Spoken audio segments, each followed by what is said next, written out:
ನಮಸ್ಕಾರ ವೀಕ್ಷಕರೇ, ನಿಮಗೆ ಮತ್ತೊಮ್ಮೆ ಸ್ವಾಗತ. ಇವತ್ತು ನಾ ಮಾಡ್ತಾ ಇರೋದು ಹೆಗ್ರಿವ. ಅದಕ್ಕೆ ನಾನು ಕಡಲೆಬೇಳೆ ಒಂದು 2 ಲೋಟ, ಈ ಲೋಟದಿಂದ 2 ಲೋಟ ಕಡಲೆಬೇಳೆ ತೊಗೊಂಡೇನಿ. ಅದನ್ನೇ ಚೆನ್ನಾಗಿ ತೊಳೆದಿಟ್ಕೊಂಡೇನಿ. ಇದರಲ್ಲಿ 4.25 ಲೋಟ ಅಷ್ಟು ನೀರು ಹಾಕ್ತೇನೆ. ನೋಡಿ ಅಷ್ಟನ್ನ ಹಾಕ್ತಾಯಿದ್ದೀನಿ. ನೋಡಿ ಎಣ್ಣೆ ಹಾಕ್ತಾಯಿದ್ದೀನಿ. ಇವಾಗ 1 ಸ್ಪೂನಷ್ಟು ನಾ ಅಂದಾಜು ಹಾಕ್ತೇನೆ, ಅಂದರೆ 1 ಸ್ಪೂನು. ನೋಡಿ ಇವಾಗ ಮುಚ್ತಾ ಇದ್ದೀನಿ. ಇದನ್ನು ಒಂದು 5-6 ವಿಸಲ್ ಆಗಬೇಕು. ಆವಾಗ ಕಡಲೆಬೇಳೆ ತುಂಬ ಚೆನ್ನಾಗಿ ಬೇಯುತ್ತೆ. ನೋಡಿ ವೀಕ್ಷಕರೇ, ಇವಾಗ ನಾನು ತುಪ್ಪ ಕಾಯ್ದಿದೆ, 2 ಸ್ಪೂನ್ ತುಪ್ಪ ಹಾಕ್ಕೊಂಡೇನಿ. ಅದಕ್ಕೆ ದ್ರಾಕ್ಷಿ ಗೋಡಂಬಿ ಹಾಕ್ತಾಯಿದ್ದೀನಿ. ಇದು ನಾನು ಹೆಗ್ರಿವಾಗಿ ಒಗ್ಗರಣೆ ಹಾಕ್ತಾಯಿರೋದು. ನೋಡಿ ದ್ರಾಕ್ಷಿ ಗೋಡಂಬಿ ಆಗಿದೆ. ಇವಾಗ ನಾನು ಇದಕ್ಕೆ ಕಡಲೆಬೇಳೆ ಹಾಕ್ತಾಯಿದ್ದೀನಿ. ಕಡಲೆಬೇಳೆ ನೋಡಿ ಈ ಥರ ಹಣ್ಣಾಗೋ ಬತ್ತೆ ಜನ ಆಗಬೇಕು, ಆದರೆ ಕಾಳು ಕಾಣಿಸ್ಬೇಕು ಕಡಲೆಬೇಳೆ.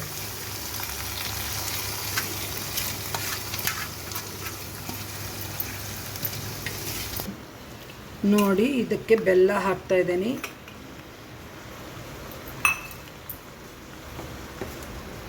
ಇದು 2 ಕಪ್ ಮೇಲೆ ಒಂದು ಸ್ವಲ್ಪ ಬೆಲ್ಲ ಇದೆ.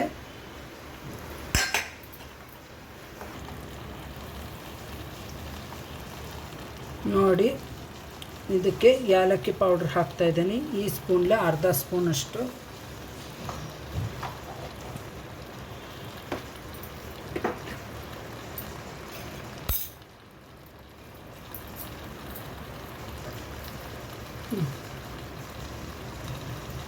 ಇದು ಒಣ ಕೊಬ್ಬರಿ ನಾನು ಪೌಡ್ರ್ ಮಾಡ್ಕೊಂಡೇನಿ.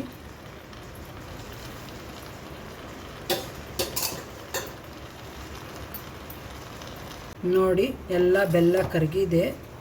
ಕೆಲವೊಂದು ಒಂದು 4-5 ಪೀಸ್ ಬೆಲ್ಲ ಅವು ಕರಗಬೇಕು.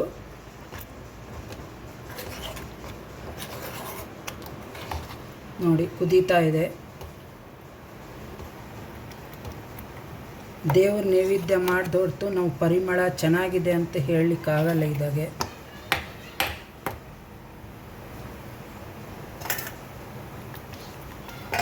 ದೇವ್ರ ನೈವೇದ್ಯ ಆಗಬೇಕು.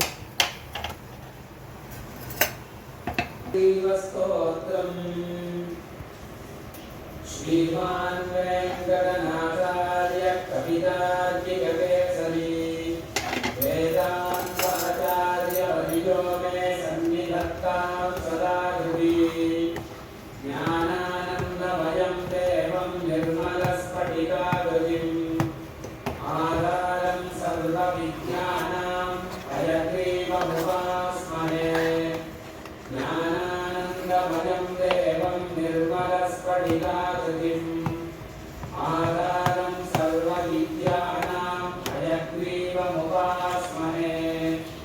ಸ್ವತಃ ಸಿದ್ಧಂ ಶುದ್ಧಸ್ಫಟಿಕಮಣಿಭೂವೃತ್ಪ್ರತಿಭಟಂ ಸುಧಾ ಸತ್ರೀ ಶ್ರೀಯುತಿಮಿರವತಾರತ್ರಿಭುವನಂ ಅನಂತೈರನುದೀತರೇಷಾಹಲಹಲಂ ಹತಾಶೇಷಾವದ್ಯಂ ಹಯವದನಮೀಮಹಿಮಃ ಸಮಾಹಾರಸ್ವಾನಾಂ ಪ್ರತಿಪದಮೃಜಾಂ ಕಾಮಯಯುಷಾ ಲಯಪ್ರತ್ಯೂಹಾನಾಂ ನಗರಿವಿದತಿರ್ಬೋಧಜಲತೆ ತಥಾ ದರ್ಪಕ್ಷುಭ್ಯತ್ಕಥಕಕುಲಕೋಲಾಹಲಮಹಂ ಹರಧ್ವಂತಧ್ವಾಂತಂ ಹಯವದನವೇಷಾಹಲಹಲಃ ಪ್ರಾಚೀ ಸಂಧ್ಯಾ ಕಾಚಿದಂತರ್ನಿಶಾಯಾಃ ಪ್ರಜ್ಞಾದೃಷ್ಟೇ ರಂಜನಶ್ರೀರಪೂರ್ವಾ ಭಕ್ತಿವೇದಾನ್ ಭಾದುಮೇವಾಧಿವಕ್ತ್ರ ವಾಗೀಶಾಖ್ಯಾ ವಾಸುದೇವಸ್ಯ ಮೂರ್ತಿಃ ವಿಶುದ್ಧವಿಜ್ಞಾನಘನಸ್ವರೂಪಂ ವಿಜ್ಞಾನವಿಶ್ರಾನನಬದ್ಧದೀಕ್ಷಂ ದಯಾನಿಧಿಂ ದೇಹಭೃತಾಂ ಶರಣ್ಯಂ ದೇವಂ ಹಯಗ್ರೀವಮಹಂ ಪ್ರಪದ್ಯೆ.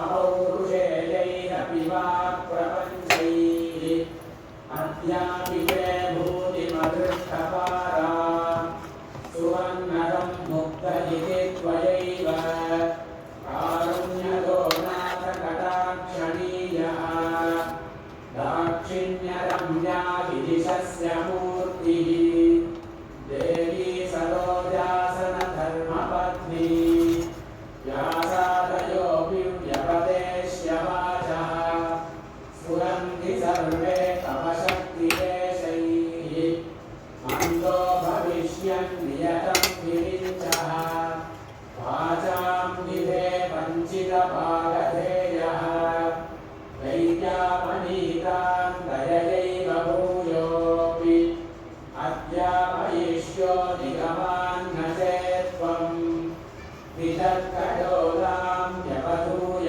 सत्त्वे बृहस्पतिं वर्तयसे यतस्त्वम् तेनैव देवत्रिदशेश्वराणाम् अस्पृष्टडोलायितमाभिराज्यम् अग्नौ समित्तार्चिषि सप्ततन्तोः आदस्तिवान् मन्त्रमयं शरीरम् अखण्डचारैरविषां प्रदानैः आप्यायनं व्योमसदां विदत्से जन्मूलमीहृत्प्रतिभादितत्वम् यावोरमाम्नाय महाद्रुमाणाम् तत्त्वेन जानन्ति विशुद्धसत्त्वाः तामक्षरामक्षरमाकृतां ते अव्याकृताद्व्याकृतवानसि त्वम्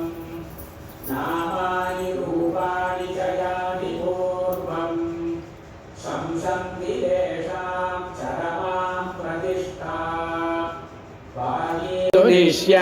निष्यन्दविलोभनीया मूर्तिं तवानन्दसुधाप्रसूतिं विपश्चितश्चेतसि भावयन्ते बेलामुदारामिव दुग्धसिन्धोः मनोगतं पश्यति यः सदा त्वां मनीषिणां मानसराजहंसम् स्वयं पुरो भावविवादभाजः किं कुर्वते तस्य गिरो यथार्हम् अपि क्षणार्धं कलयन्ति ये त्वाम् आप्लावयन्तं विशदैर्मयूखैः वाचां प्रवाहैरनिवारितैस्ते मन्दाकिनीं मन्दयितुं क्षमन्ते स्वामिन् भवध्यानसुधाभिषेकात्